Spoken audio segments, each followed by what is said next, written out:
28th day of June 2025, Calvin Castine at the U.S. Oval in the former Plattsburgh Air Force Base.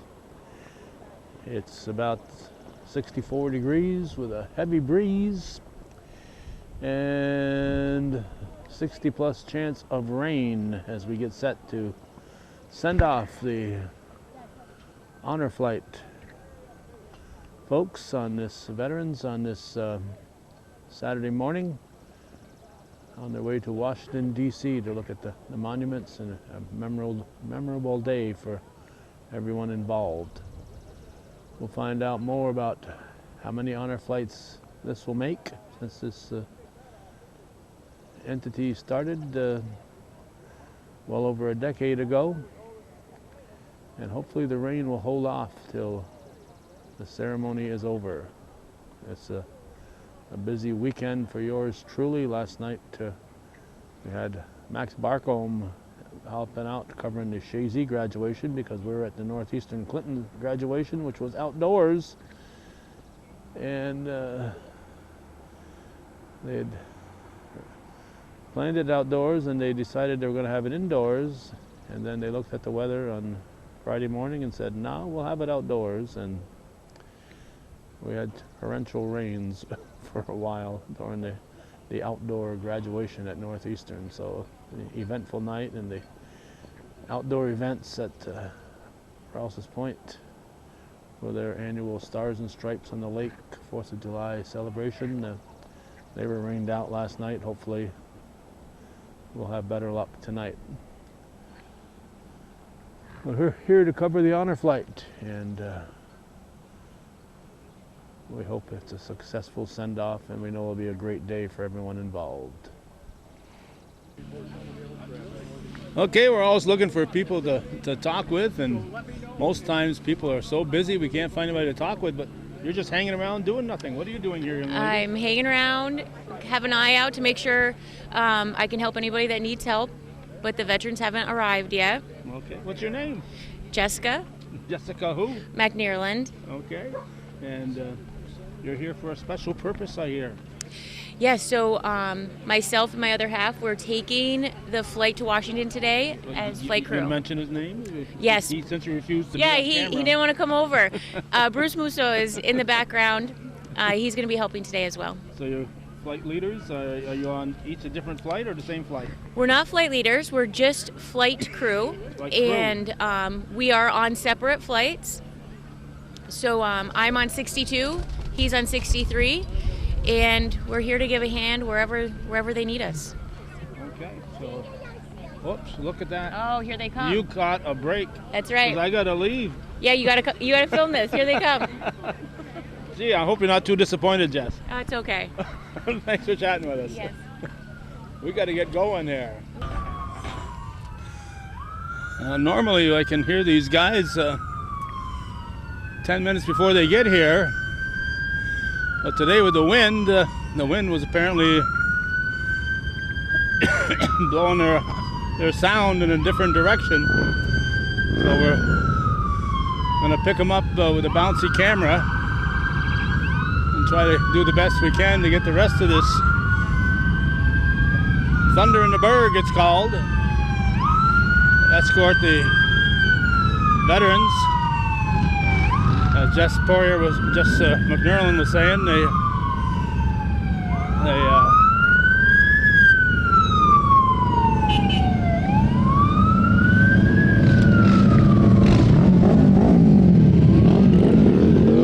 she didn't have any veterans that had arrived yet, and now they're arriving, so she'll be getting very busy very soon. But it does show that the honor flight is always looking for help. Jess has been helping out behind the scenes for a good number of years, and it's nice to see that she and Bruce are going on a flight today as crew members.